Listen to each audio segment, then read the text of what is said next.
भूल भुलैया 2007 दिखने में एक हॉरर फिल्म लगती है, लेकिन असल में यह एक साइकोलॉजिकल थ्रिलर है। फिल्म की कहानी डिसोशिएटिव आइडेंटिटी डिसऑर्डर डिड यानी व्यक्तित्व विकार पर आधारित है, जिसमें एक इंसान अपनी असली पहचान को भूलकर एक दूसरी पहचान अपना लेता है।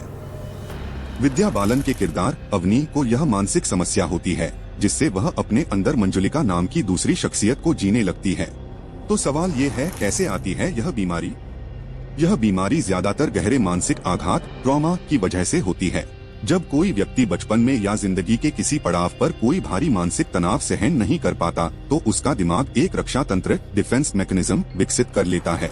वह तकलीफ इतनी गहरी होती है कि इंसान खुद को बचाने के लिए एक नई पहचान बना लेता है। फिल्म में बताया गया है कि अवनी बचपन से ही मंजुलिका की दर्दनाक कहानी से जुड़ी हुई थी। उसे मंजुलिका की तड़प, दर्द और बदले की आग इतनी बार सुनाई गई कि उसका दिमाग इसे अपनी सच्चाई मानने लगा।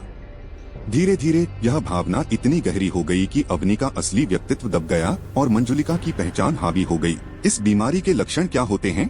व्यक्तित्व में बदलाव। एक ही इंसान के अंदर दो या उससे अधिक अलग अलग व्यक्तित्व विकसित हो जाते हैं। कभी वह अवनी रहती है तो कभी उसकी आंखों में एक खतरनाक चमक आ जाती है और वह मंजुलिका बन जाती है। याददाश्त का नुकसान। व्यक्ति को यह याद नहीं रहता कि वह अपने दूसरे रूप में क्या कर चुका है।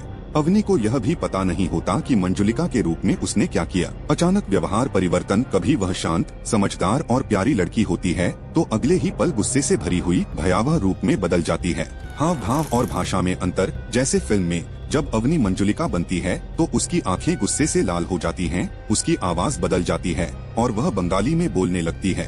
उसकी चाल भी बदल जाती है।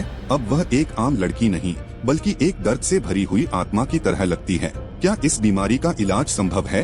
हाँ, डिड का इलाज संभव है, लेकिन यह काफी लंबा और जटिल होता है। इसके लिए मनोचिकित्सा साइकोथेरेपी की जरूरत होती है, जिसमें व्यक्ति के दिमाग को यह समझाया जाता है कि उसकी असली पहचान क्या है और दूसरा व्यक्तित्व सिर्फ उसका दिमागी भ्रम है। फिल्म में अक्षय कुमार का किरदार डॉक्टर आदित्य श्रीवास्तव भी यही करता है। वह अवनी के दिमाग को हिप्नोटिक थेरेपी के जरिए इस बात का एहसास कराता है कि वह मंजुलिका नहीं है, बल्कि यह सब सिर्फ उसके दिमाग का खेल है।